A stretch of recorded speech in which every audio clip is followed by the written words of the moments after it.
Hello friends, मैं हूं CA Mahadev Ansali. Welcome to my channel.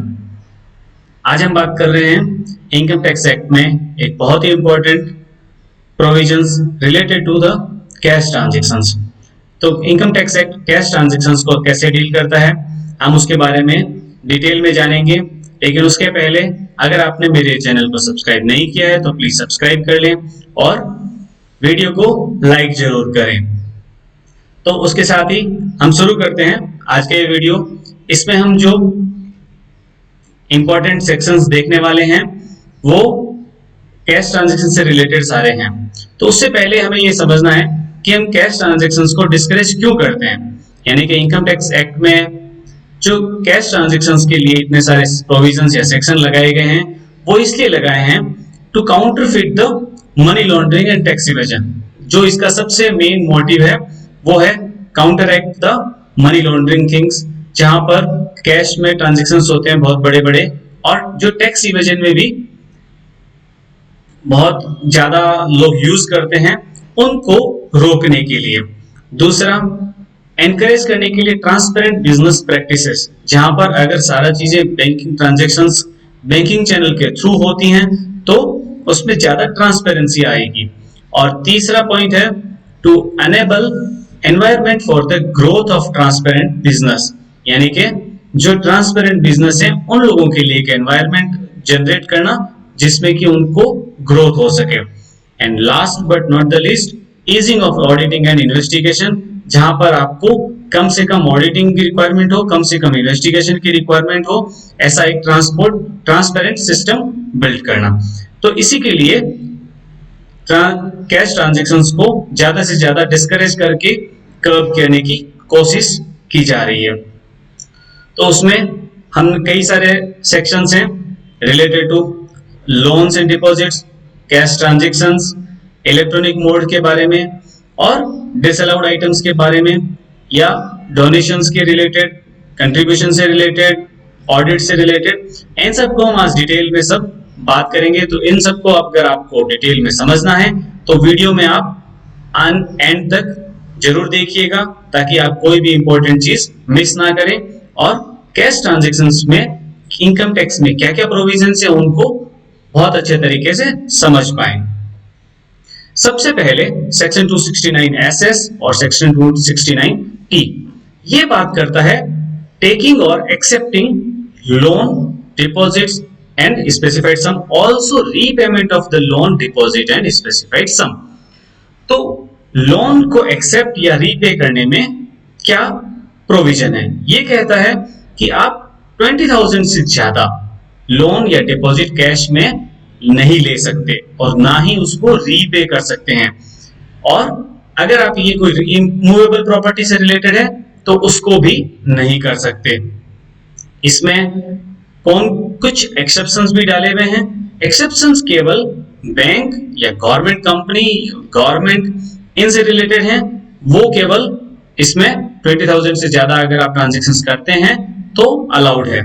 या फिर इसमें अगर पेयर और पेई दोनों ही एग्रीकल्चर इनकम है तो उनको भी इस सेक्शन में एक छूट दी गई है। उसके अलावा किसी को भी छूट नहीं है। अगर आप 20,000 से ज्यादा का लोन का ट्रांजैक्शन करते हैं तो आपको पेनल्टी प्रोविजन एप्लीकेबल हो सकता है, जो कि amount equal to the amount taken और पेड हो सकता है। अगर आप वायलेशन मिलता है तो सेक्शन 271 डी में ये पेनल्टी प्रोविजंस हैं इसके लिए। तो उसके साथ ही जो नेक्स्ट ट्रांजैक्शन आता है अदर कैश ट्रांजैक्शंस, यानी कि अगर आप लोन और डिपॉजिट्स हैं तो उसमें 20,000 है, लेकिन उसके अलावा अगर आप कोई ट्रांजैक्शंस करते हैं तो no person is allowed to receive a cash amount rupees 2 lakh और मोर, यानी कि आप 2 लाख या 2 लाख से ज्यादा का कोई भी कैश नहीं ले सकते। इसमें स्पेसिफिकली सबके लिए ही मना कर दिया है। In an aggregate from a person in a day, यानी कि टोटल में एक दिन में एक बंदे से, यानी कि सिंगल ट्रांजैक्शन नहीं होना चाहिए और एक सिंगल ट्रांजैक्शन से रिलेटेड नहीं होना चाहिए पेमेंट, एंड सिंगल पर्सन से नहीं होना चाहिए। तो ये पॉइंट है इसमें, in any kind of transaction which exceeds rupees 2 lakh, this is disallowed, and अगर आप इसमें वायलेशन में पेनल्टी जो है वो भी amount equal to the amount of receipt will be levied. लेकिन इसमें एक्सेप्शन दिया गया है government, banking companies, post office and also जो 269 एसएस में जो है उनको पहले से ही निकाल दिया क्योंकि उसमें तो 20,000 की लिमिट है, और उसके अलावा कुछ नोटिफाइड पर्सन अगर हैं तो उनको भी छूट दी गई है, उसके अलावा किसी को भी छूट नहीं है इससे। तो ये है 269 एस-टी। अब हम बात करते हैं नेक्स्ट 269 एस-यू। यहां पर ये कहते हैं कि अगर आपका सेल्स या turnover in a financial year 50 crore से ऊपर है तो आपको मैंडेटरीली एक फैसिलिटी देनी है कस्टमर को। क्या वो आपको देनी है कि आपको पेमेंट एक्सेप्ट करना पड़ेगा ऑनलाइन या इलेक्ट्रॉनिक मोड में। यानी कि अगर आपका सेल्स या टर्नओवर 50 करोड़ से ज्यादा है तो आपको डेबिट कार्ड या यूपीआई या भीम क्यूआर कोड से आप पेमेंट एक्सेप्ट करने की फैसिलिटी आपको देनी होगी अपने कस्टमर को। अगर आप नहीं करते हैं तो इसमें पेनल्टी क्या है, 5,000 फॉर एवरी डे। इसमें जितने दिन आपने डिले करा उतने दिन के लिए आपको पेनल्टी कंटिन्यू होगी। इसको मोर फ्लेक्सिबल या इंटरेक्टिव करने के लिए गवर्नमेंट ने एक और इंट्रोड्यूस किया था इसमें प्रोविजन कि आपसे बैंक कोई भी चार्ज नहीं लेगा। आपको यूपीआई या डेबिट कार्ड अगर रुपए वाला है तो उसमें अगर आप यूज करते हैं इनके सर्विसेज तो आपके लिए ये सर्विसेज फ्री होंगी। उसके अलावा नेक्स्ट है सेक्शन 48(3) और 48(3)(a) जिसमें है डिसअलाउंस ऑफ द एक्सपेंसेस। इसमें स्पेसिफिक जो बात कर रहे हैं वो बात कर रहे हैं हम एक्सपेंसेस के लिए, और ये है more than 10,000 in a day to a person. अगर आपने पे करे हैं मोर देन 10,000 इन कैश तो वो आपके डिसअलाउड हो जाएंगे एक्सपेंसेस। और अगर आपने एक्सपेंसेस पे किए इनकर किए थे इन प्रीवियस ईयर और अगर आपने करंट ईयर में उसको पे किए हैं कैश तो वो आपके इनकम में ऐड हो जाएगा फिर से।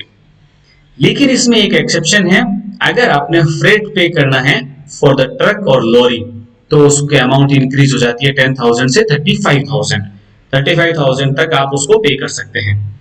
इसमें एक्सेप्शन क्या है, इसमें भी कुछ एक्सेप्शन है जो रूल 6 में डिस्कस किए गए हैं डिटेल में। और उसके अलावा कुछ भी एक्सपेंसेस से रिलेटेड अगर आप पेमेंट करते हैं, एक्सपेंसेस इंक्लूड्स परचेजेस आल्सो, तो वो आपको डिसअलाउड है मोर देन 10,000 इन कैश। ये है।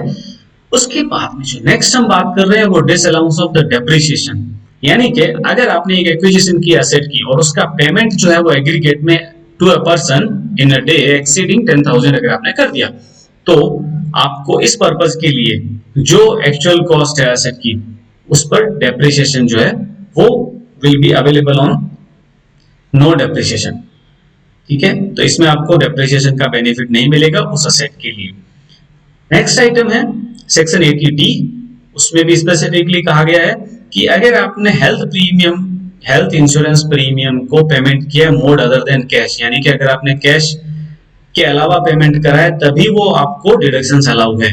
यानी कि अगर आपने कैश में पे किया है तो वो आपको अलाउ नहीं होगा।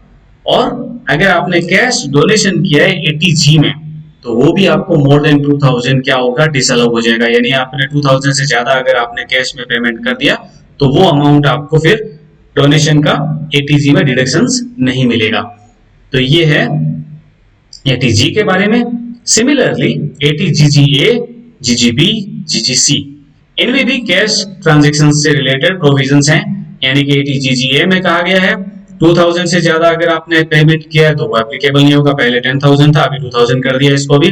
और 80GGB और GGC में अगर आपने कैश में कोई कंट्रीब्यूशन किया पॉलिटिकल पार्टी को तो वो भी आपके लिए अलाउ नहीं होगा डिडक्शंस में। ये भी स्पेसिफिकली प्रोहिबिटेड है, no deductions will be allowed in this case.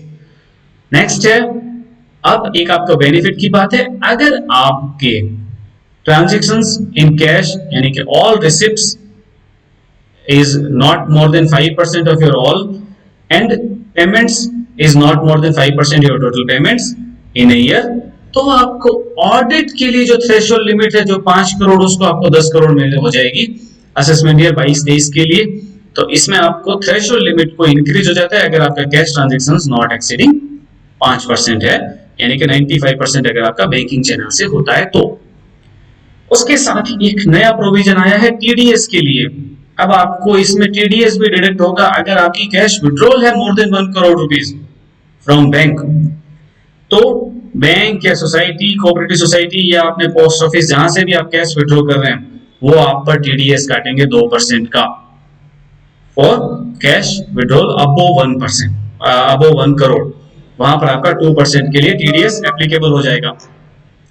और अगर आपने पिछले 3 साल तक अगर अपने आईटीआर फाइल नहीं करे हुए हैं तो इस केस में आपका ये जो लिमिट है वो 1 करोड़ की जगह आ जाएगा 20 लाख, और आपका 1 करोड़ से ऊपर होते आपका टीडीएस हो जाएगा 5%।